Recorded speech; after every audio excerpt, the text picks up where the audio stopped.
I've decided Mewtwo is going to be its own thing, so let's get right into part 3, kicking it off with Mr. Mime. When it comes to barrier and confusion, nothing too crazy really needs to be done here. I do recommend you trying to use your moves in between getting CC'd. It's inevitable you're going to get CC'd by Mime's boosted basic, or the push from confusion, or the stun from the wall. So just make sure you attack in between getting stunned and you'll be fine. If Power Swap is linked onto you, the last thing you want to do is fight this thing head on. You'll think that you'll have it, it's going to be really close, but in reality, you're never really going to win it. So going against Power Swap, we really want to try our best to break the link if we ever get connected with it. And then just kind of kite and poke from a distance, dodge the moves when you can, and then again, in between the CC is when you want to strike to ultimately take it out.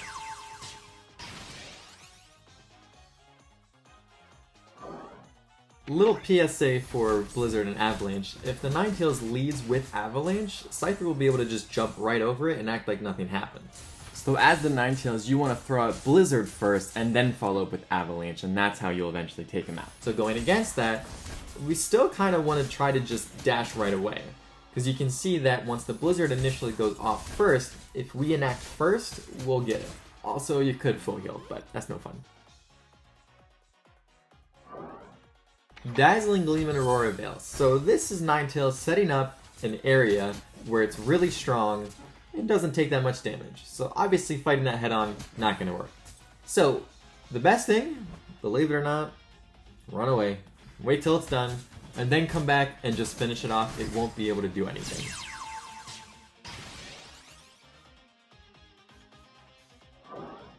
For the rat with this moveset, wait out the Volt Tackle, just take it. And then, since Electro Ball doesn't actually stun, it just slows, you'll be able to just double hit right onto it, drop the combo, and drop the rat no problem.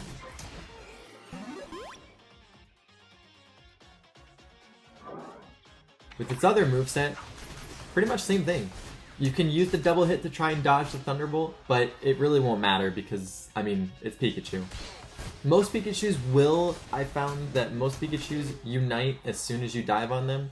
So you might have to trade unites with this Pokemon, but other than that, you'll be just fine, don't worry.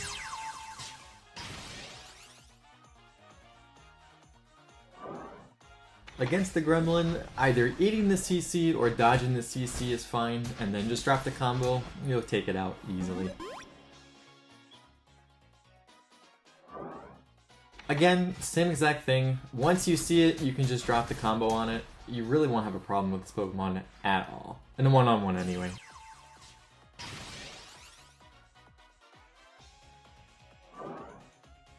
In a straight-up brawl, Scizor really has the upper hand here. Bullet Dance's cooldown and overall mechanic is extremely difficult for any brawler to really deal with. And especially since Scizor actually has its passive increase its defense, unfortunately playing like a coward is really the only thing you can do here. It's really not honorable, but I mean, it's technically a tank, and it should be treated as a tank. And what do we do with tanks? We do not fight tanks, right? Right? You're not fighting tanks? Good. But, again, if you absolutely have to fight a tank, this is what you should be doing. Kiting from afar, dropping dual wing beat, double hit away. Make sure you're healing off of dual wing beat, that's the important part. And just keep running. Again, I know it's not honorable, but it's what you have to do. You have to play on the defense against tanks, or things that you can't just straight up win in a brawl. Especially if that Pokemon might have a focus band. If it has a focus band, then you really want to double down on kiting.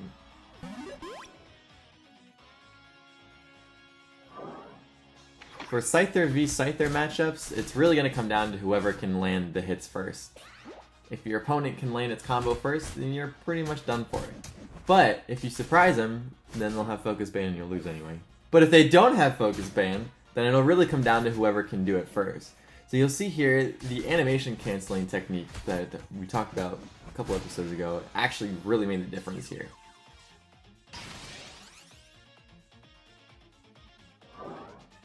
Alright, you ready for the most aggressive take of this whole thing? You can win this, but don't you dare ever, if I ever see a Scyther player fighting a Slowbro And in one-on-one, I have words for you. Lots and lots of words.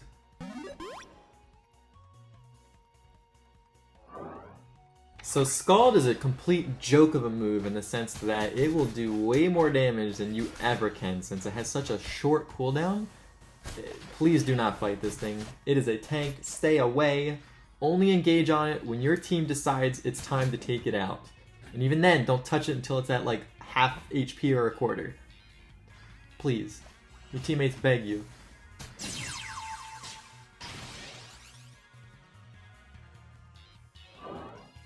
Again, you should not be fighting a defender, but it's okay if it's a heavy slam Snorlax. You just walk away while the wall's up, do the combo when it's not, and then eventually you'll take it down since it does have a ton of HP. But realistically, you should not be targeting out Snorlax because Snorlax is probably going to go after your front line, which you should not be at said front line.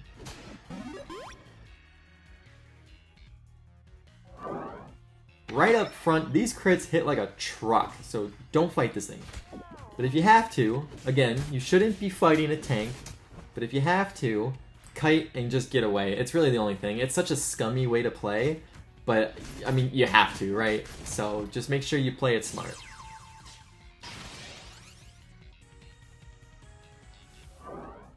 Surprisingly, if you just drop onto this thing with the combo, you'll actually take it out, believe it or not. It'll be pretty close, since the way that Mystical Fire works, the more flames that hit you, the lower its cooldown is.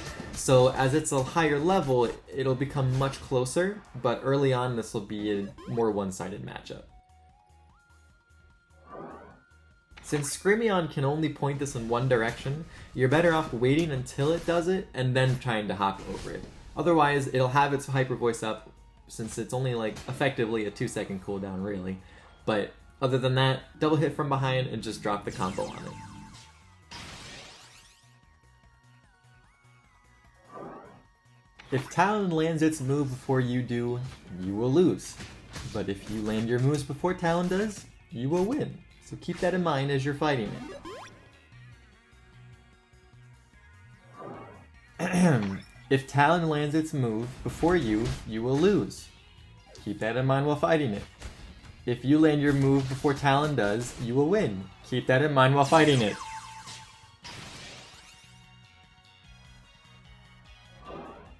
Once again, you should not be fighting a defender. This is sped up for a reason, because this little interaction here took about a minute. That is such a waste of your valuable time, as you need to be a high enough level in order to take out the opponent's squishy Pokemon. For whatever reason, I think Dual Wing Beat also goes through Horn Leech, which is kind of a weird interaction. But, again, kite, get away, throw some damage on it. This is exactly how you should be fighting it. Except that you shouldn't be fighting it at all. But if you have to, this is what you need to do.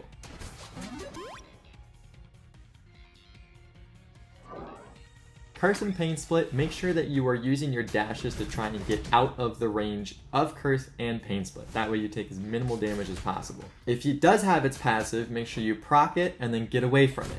And try to lure it into your teammates, because again, you should not be fighting this thing. Or any defender for that matter.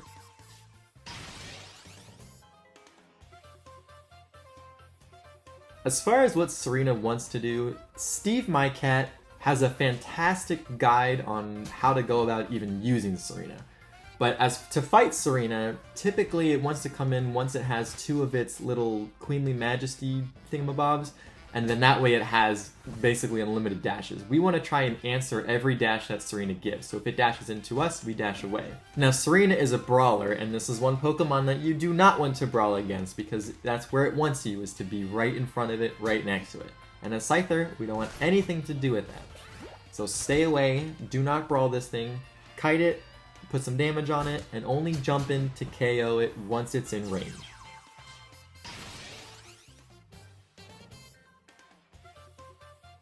Tyranitar is a brawler who takes pretty much the entire game to get online. So with that in mind, its passive increase in its defenses makes it pretty similar to a tank. And again, when it comes to a tank, do not engage. Kite from afar, drop some damage on it, and get away, especially when Tyranitar has the Sandstorm up. You should really only ever engage on it if it's low HP. especially when it's Ancient Power. You do not want to brawl with this thing, since when it has the defense penetration, it is a living nightmare. You do not want to entertain it. So do your best to just kite from afar. If it starts to run, again, hold your dashes to make sure you can try and outmaneuver it. Try to use any wild form that you can to try and, pull yourself away even more. And just try to kite it down into probably about like a 30% range so you can just drop the combo on it. So even here, when it's at about 40%, still trying to kite, because I know, and now you know, that you can lose to it. But you also can win if you're careful.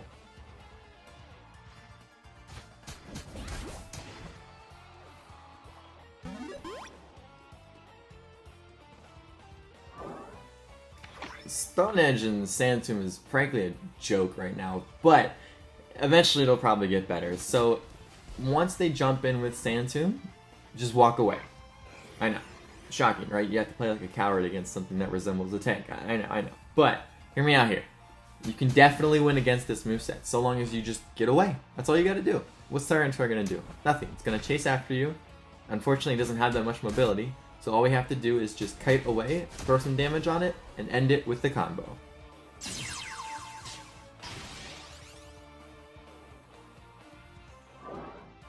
One last time, if you are fighting a defender, please do not end just kite damage and run away, please. If you're tired of me saying that, please understand your teammates are tired of you doing that. So, don't do that. Mean Look, unfortunately, you just kind of get locked in the Thunderdome with Umbreon. There's really nothing you can do about it. You can try to full heal right before the eye opens, which you already know that can happen, because you watched my What Can Escape Mean Look video, right? Huh?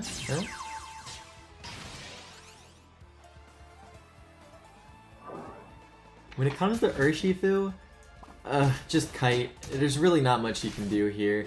It can just chase you all day with its Surging Strikes, and the Liquidation, it's kind of close, but it's not. It's an illusion.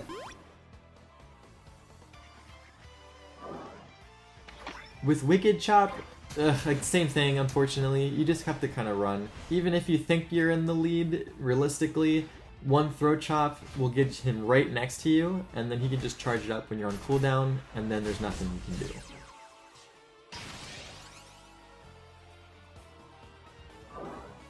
Fortunately, this is one of the more free KOs in the game.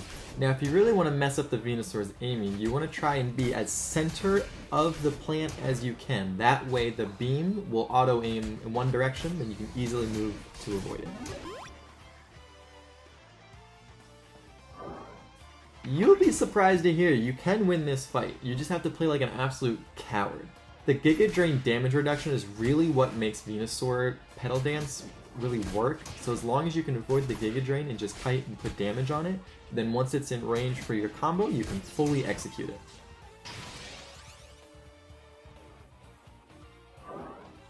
Wigglytuff is a menace and should absolutely be respected. It does way more damage than you will ever realize.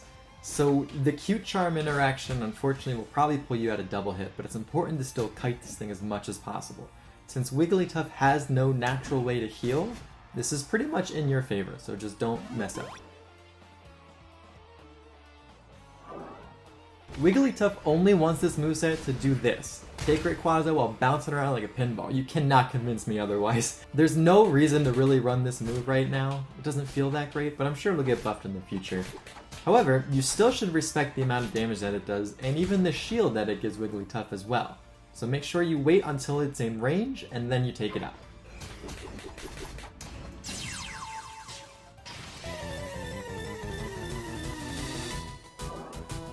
Zacian's main plan with this moveset is to agility in, use its Intrepid Sword ability to drop a Sacred Sword, and then follow up with a second Sacred Sword.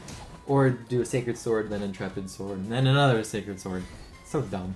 The best thing we can do is to just kite and play keep away. You have to. You cannot brawl this thing at all. You can kind of come close to beating it, but generally you will not, so don't really try to. There's a reason in some patch notes Timmy Studios once said that they made Zacian easier to handle in team fights so that it can, actually lose in a 1v5 now. So dumb. But anyway, it's going to have way too many dashes for us to contend with, so we need to make sure that we kite it into our teammates so that they can help us with that monster.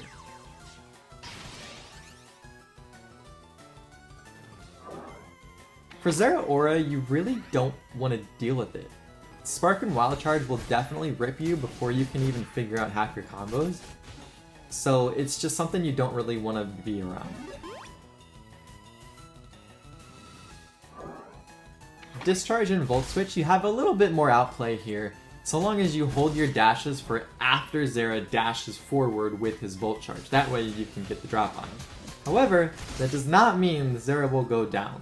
You have to keep in mind that the Discharge shield will actually really turn the tide of a lot of battles. So as long as you can try to kite it out, again, which you should be doing all the time, always kite unless you can always take it down with one combo.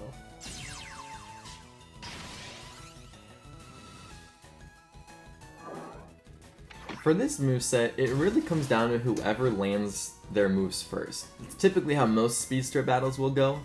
So as long as you can dodge the initial onslaught of the dashes, you should be okay. Especially since you have the point that Zoroark will return to, so you know where to avoid. So you can kind of try and bait them back into it, maybe move a little bit closer. But you'll also notice that using our Extendo Reach double hit technique gave us the win here.